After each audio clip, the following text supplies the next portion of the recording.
¿Cómo entender lo que está pasando en Irán? Si hoy miramos a Irán solamente como un país en guerra, nos quedamos en la superficie. Lo que está ocurriendo es la colisión de fuerzas que llevan décadas acumulándose. Un Estado construido para resistir, una sociedad que ya no acepta el pacto del miedo y un escenario internacional donde cada movimiento altera el equilibrio del mundo. Irán no se entiende por un solo día de noticias, se entiende por su historia. Durante buena parte del siglo pasado, fue una monarquía que apostó por la modernización acelerada.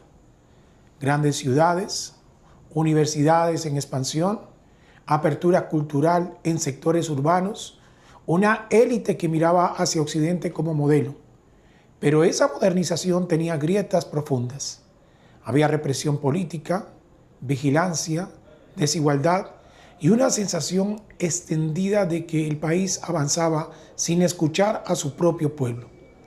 Ese descontento fue creciendo hasta convertirse en revolución. La monarquía cayó y en su lugar nació la República Islámica. No fue simplemente un cambio de gobierno, fue un cambio de estructura.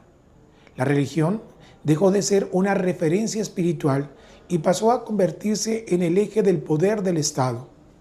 Desde entonces, la autoridad religiosa no solo interpreta la fe, decide el rumbo político, influye en el sistema judicial y marca límites culturales. La vida cotidiana quedó atravesada por normas obligatorias.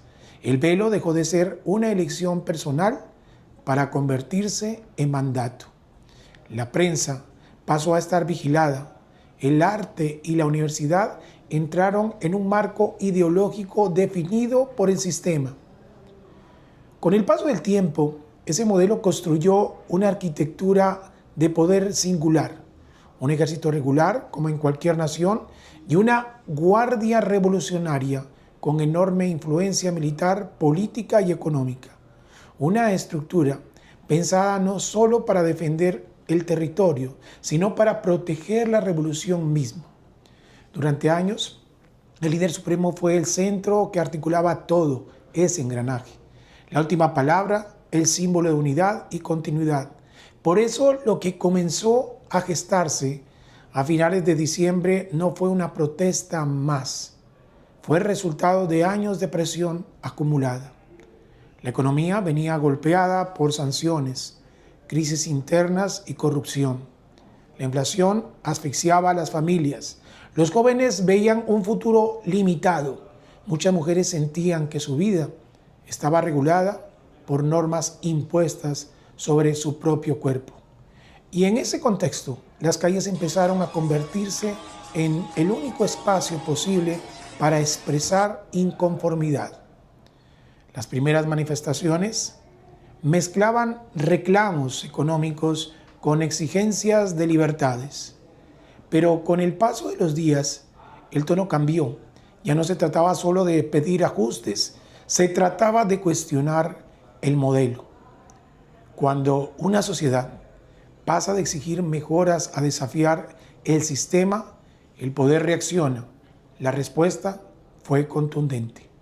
Represión, detenciones, uso de fuerza y en paralelo un apagón digital que buscó aislar al país del mundo. Cortar internet no fue una medida técnica, fue una estrategia para impedir coordinación, para dificultar el flujo de información y para limitar la visibilidad internacional de lo que estaba ocurriendo. Durante esos días, las cifras de víctimas comenzaron a circular en versiones contradictorias. Reportes oficiales hablaban de miles, organizaciones independientes señalaban números mucho más altos. Investigaciones periodísticas advertían sobre un posible subregistro masivo. Lo que sí quedó claro fue la magnitud de la violencia y el impacto humano. El apagón coincidió con los momentos más críticos de la represión. Las familias buscaban noticias de sus hijos. Las ciudades vivían tensión permanente.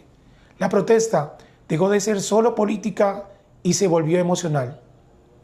Era el duelo de una generación que sentía que no tenía espacio dentro del sistema. En medio de ese escenario interno, el frente externo se movía. Estados Unidos e Israel llevaban años observando a Irán con atención estratégica. El objetivo era limitar su capacidad militar y su influencia regional. Pero una cosa es vigilar a un régimen consolidado y otra es actuar cuando ese régimen atraviesa una crisis interna y un momento de vulnerabilidad en su liderazgo. Los reportes sobre la operación que terminó con la muerte del líder supremo describen un proceso largo de inteligencia acumulada, seguimiento de rutinas, análisis de movimientos, monitoreo de patrones y coordinación precisa. No fue un hecho improvisado, fue resultado de años de observación y planificación. Eliminar a la figura central del sistema no es solo un golpe físico, es un mensaje psicológico. Es demostrar que el núcleo del poder puede ser alcanzado. Esa muerte abrió un escenario delicado. Formalmente, el sistema activó su mecanismo de transición. Se conformó una conducción provisional mientras un órgano clerical se prepara para elegir al nuevo líder supremo. En el papel, el Estado no quedó vacío, pero en la práctica, el poder real en tiempos de guerra depende de quién controla las decisiones militares y la cadena de mando. En Irán, el aparato de seguridad tiene un peso determinante. Las operaciones militares, las respuestas en el Golfo y la gestión del conflicto regional indican que existe coordinación y mando activo. Alguien está tomando decisiones. Alguien está evaluando hasta dónde escalar y hasta dónde contener. Mientras tanto, la tensión se extendió más allá de las fronteras iraníes. Reportes recientes hablan de ataques y explosiones en puntos estratégicos del Golfo, de amenazas a la navegación y de creciente riesgo marítimo. Si la región se convierte en escenario de enfrentamientos recurrentes, el conflicto deja de ser bilateral y se transforma en una crisis regional con impacto global. El estrecho de Hormuz se vuelve entonces un punto crítico. Por esa vía circula una parte significativa del comercio energético mundial. Cualquier alteración sostenida tiene repercusiones inmediatas en los mercados, en los precios del combustible y en la estabilidad económica. Numerosos países caen. La pregunta ahora es, ¿qué opciones tiene Irán? Una posibilidad es reforzar la continuidad, elegir rápidamente un nuevo líder alineado con la línea dura, fortalecer el control interno y presentar la guerra como prueba de resistencia. Ese camino cohesiona a los sectores legales, pero puede profundizar la distancia con una parte de la sociedad.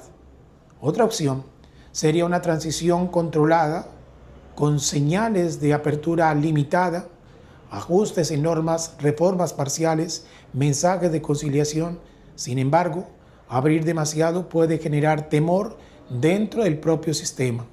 Abrir poco puede resultar insuficiente para calmar el descontento. También existe el riesgo de la fractura interna. Cuando las élites compiten por el rumbo del país y la estabilidad depende de equilibrios delicados entre clero y aparato militar. Y finalmente está el escenario de una transformación impulsada por la sociedad. Un cambio que dependa de la presión ciudadana y de una eventual neutralidad o división dentro de las fuerzas de seguridad. Es el camino más incierto y el más complejo. En paralelo surge la posibilidad de negociación. Para que una guerra abierta se detenga, se necesitan garantías. Irán buscaría preservar su soberanía y evitar una humillación total. Estados Unidos e Israel exigirán límites